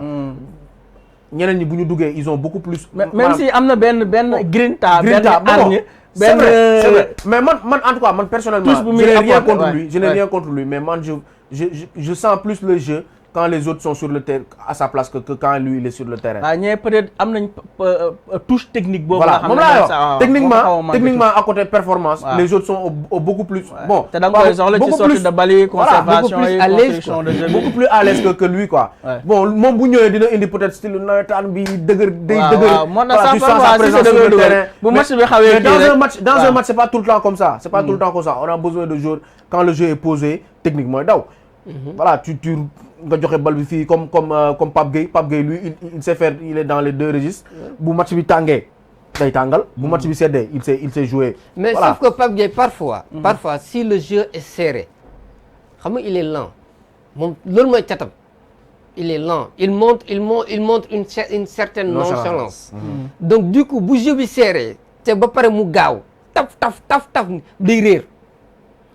kooku il lui sera un peu difficile de trouver ses repères je ne dis pas qu'il trouve il ne trouve jamais ses repères. il fait partie des joueurs yi nga xam ne Aliou Cissé da leen gëm. bu baax loolu xam bu baax. il fait partie des hommes de base et de confiance d'Aliou Cissé. mais yow li ngay wax nii c'est parce que Pape Gueye fait partie en tout cas le vrai système de jeu que Aliou Cissé veut adopter au sein de l'équipe nationale moom i jàpp ne ni que ni voilà Pape Gueye da koy incarner voilà Pape Gueye da koy incarner te aussi boo xoolee bu baax bu Pape Gueye du football tu sens nettement que le gosse là il peut faire mieux il peut endosser en tout cas l'équipe pour pouvoir être la sentinelle de l'équipe et de l'autre côté et devant comme ni nga ko waxee nag devant ñu bàyyi fa les deux autres gosses là Pape Matar Sarr ak Lamine Camara ñoom nag ñu gën a def animation offensive voilà box to box moom de ce fait que moom il aura plus de temps non seulement il ne sera pas là pour marquer ne serait-ce que pour marquer mais il sera là pour réorganiser non seulement les milieux de terrain mais orienter le jeu vers l'avant donc du coup il aura plus de temps et Gana Gueye dans tout ça mais c'est ce que je dis parce que boo xoolee début de saison Gana tey je vois mal Aliou Cissé le mettre sur le banc. mais c'est ce que j'ai dit léegi nag. non Gana moom ñu bañ a am blessure daal bokk ci liste bi déjà je pense qu'ils en font partie. non moom non. mais Gana bi may gis depuis fin de saison daaw bi ak début saison ren bi. non Gana moom xale yi tegaguñ ko ci banc. non en fait Gana moom c'est exceptionnel parce que moom comme ni ko Alain waxee c'est du naka vin. il se bonifie avec le temps. voilà il se bonifie avec le temps. parce que déjà gars yi ñu bëri yóbbuwoon nañ ko à la retraite.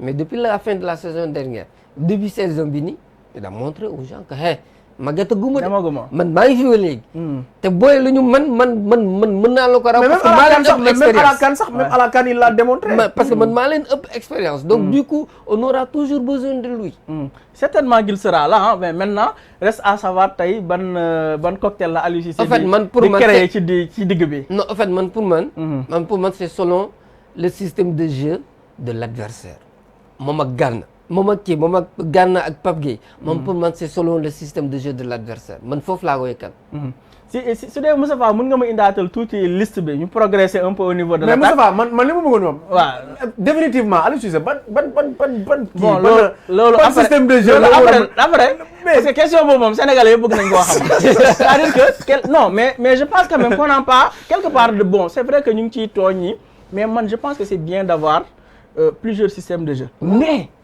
il faudrait les maîtriser benn deux nga am les joueurs qu'il faut pour l'animer ñett nga xam selon quel adversaire nga koy utiliser ñett yooyu boo ci lajj da ngay juum c'est-à-dire que pour man c'est bien tey nga football 4-4-2 suba nga football 4-3-3 en losange et cetera 5-3-2 mais def ko de sorte que daal li nga ci bëgg nga am ko ci résultat te nga xam fan nga koy defee tey boo waree jouer équipe boo xam ne rek lii la laaj nga def loolu mais parfois da ngay gis ni match bi lii la laaj justement yow nga gis la ca des maintenant on n'est pas des coachs mais donc c'est compliqué. on donne que nos avis. attaque baa ngi noonu gis ngeen Habib Diallo wax nañ ko sànq daaw.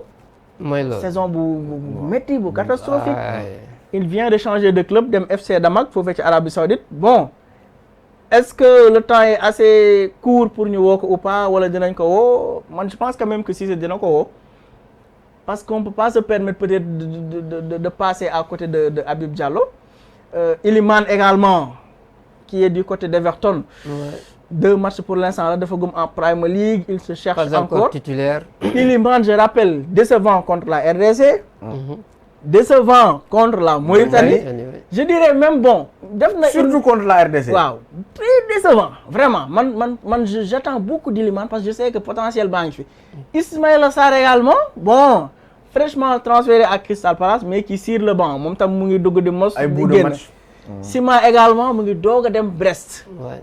Il n'est pas encore titulaire. Chérif Ndiaye, bon, ak buuxante bi fi mu toll nii est-ce qu'il va revenir ou pas, je sais pas. Donc tey jii attaque bi peut-être ban liste lañ mën a xaar ci attaquant yi vendredi prochain. Est-ce que je pense que à 80% peut-être les mêmes noms ñoo nar a ñëwaat quoi. À 80% les mêmes noms vont venir. Maintenant peut-être le cas par exemple Habib Diallo man tu sais man Habib Diallo kan laa koy kii xoolee. Kii comment il s'appelle attaquant sénégalais Chelsea kii. attaquant mu nekkoon Chelsea. Sénégalais. Attends waaw. Demba Ba. Merci.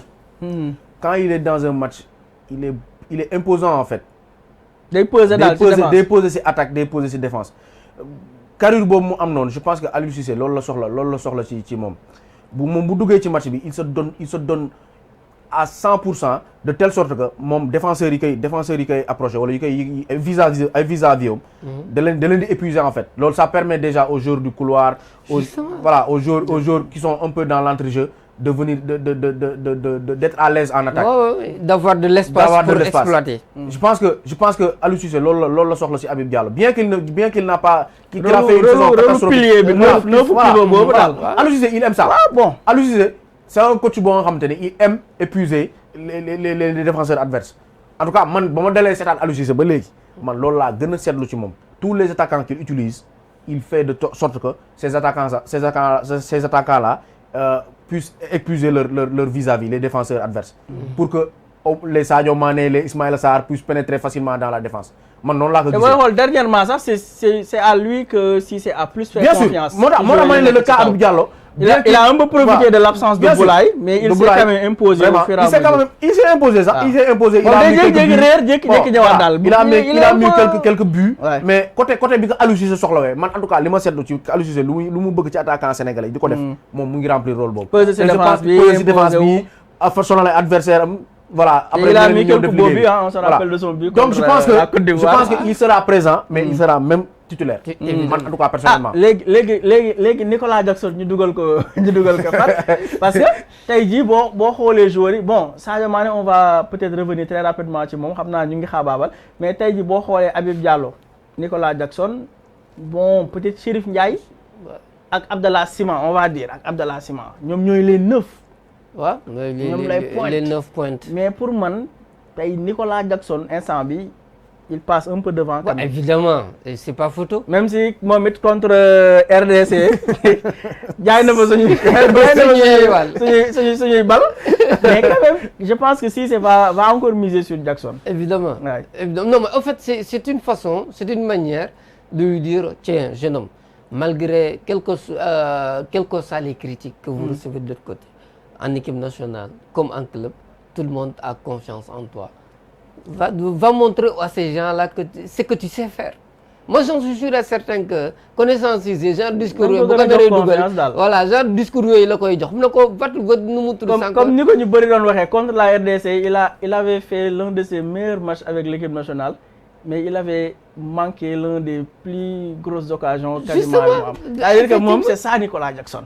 Il te fait un match énorme en termes de course, de générosité. Justement. Mais bu ñëwee ba war a finaliser yëf yi këpp yalwaan bi mais je pense que loolu à 23 ans on peut lui pardonner ça. mën na ko le gars il n'est pas un tueur. gars bëgg ko jox fetal bi ñu ko réel lapin bi ni du ko mën a rëy. il faut qu'il le devienne dans un poste boo xamante ne il est dans un poste boo xamante ne il faut qu'il le devienne parce que je vois pas Chérif Ndiaye mu titulaire gisuma Abdallah Sima mu titulaire Sima sax booy xool Cissé ailier la koy gën a utiliser mais am na benn match defe naa bu mu dugg ailier bien sûr ailier la ko Cissé di gën a utiliser que donc tey jii bu dee Abdallah Sima même si il vient à peine d'intégrer Bes Brest woo nañ ko.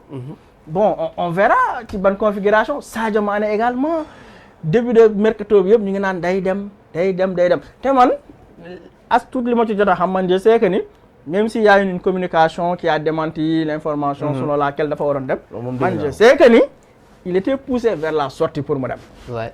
ah mais man dégg mais naa ba léegi moom non agent wax na ko ci en communication wax na.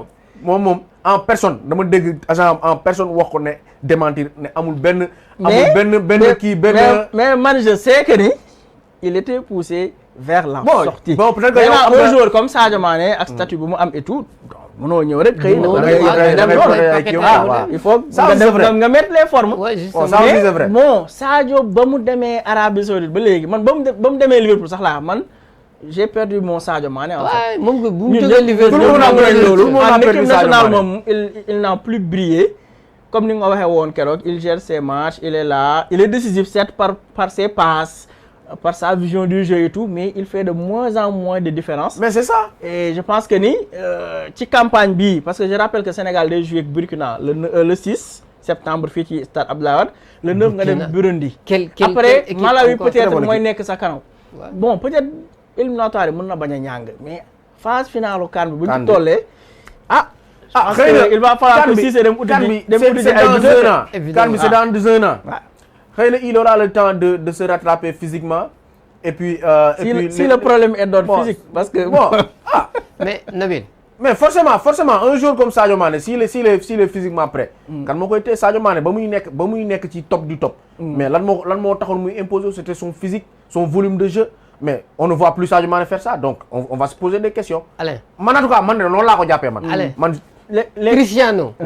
lan dañ nga gisee léegi et pourtant il a toujours le physique. non yow da ngeen di jaawale. non je ne compare pas. je ne compare pas dama ne 39 ans bientôt 40 ans waaw dama ne waaw. Cristiano c'est pas le physique qui moo ko manqué. lan moo ko si quand même. non mais fulgurance ba mu amoon ak vitesse ba mu amoon. non mais c'est par rapport à l'âge. c'est l'âge. mais bu doon daw 100 léegi 50 lay daw. mais moom lay wax c'est l'âge. mënatu ko de. Nabil yow tey jii nii.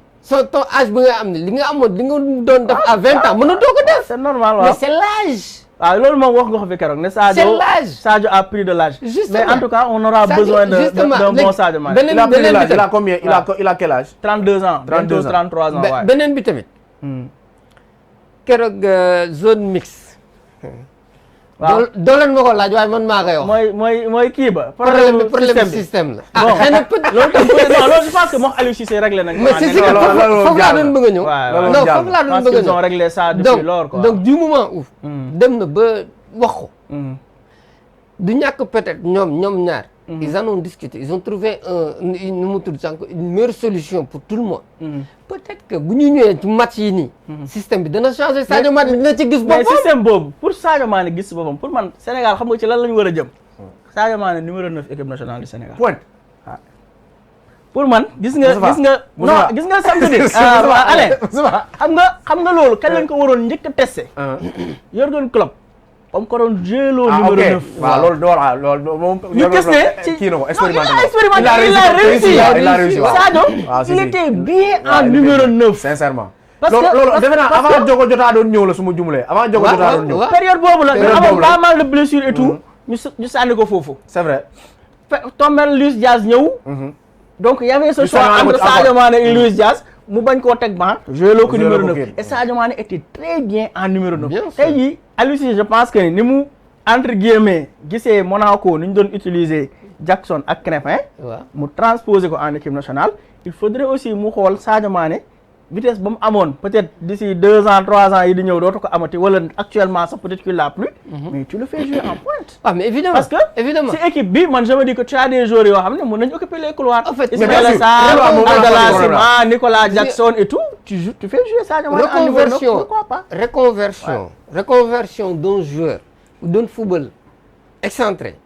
mu dem ba à un moment donné mu am un niveau mu am benn niveau d'expérience bi ak consort boo ko tegee ci pointe bi foofu ci lay gën a productif que nga bàyyi ko mu nekk ci excentré parce que excentré il dépense moins d'énergie le jeu est centré sur lui justement et puis Sadio am na quand même qualité de finition bi justement am na qualité de finition techniquement aussi il est bien bon peut-être loolu si c'est moo ñu ko gën a xam mais je pense que war nañ ci gën a xalaat daal jëm ci loolu peut-être ponk bu mujj bi tey dama bëggoon ñu xaw a brosser rek bon par rapport ak poste latéral droit bi Habib Diarra damay ragal ñu mujjee ko reconvertir en latéral droit parce que depuis Sabaly après Wagué bon Bouna Sarr Sabaly bon il a pris sa retraite internationale léegi mu ngi Real Betis Bouna Sarr bon mooy loolu Formose moo fi nekk Crépin dafa blessé te on a vu que quand même quoi qu'on puisse dire Habib Diarra bañ ko tegee ci poste boobu sincèrement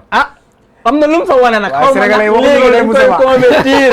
waaye Sénégalais yi waxuñu loolu lu tax ma dugg boobu parce que milieu bi actuellement objectivement pour Habib Diarra imposer wu ci entre-jeu bi dina metti. du doon lu yomb. te man je pense que c'est un joueur tellement précieux tellement talentueux que da nga ko war a utiliser.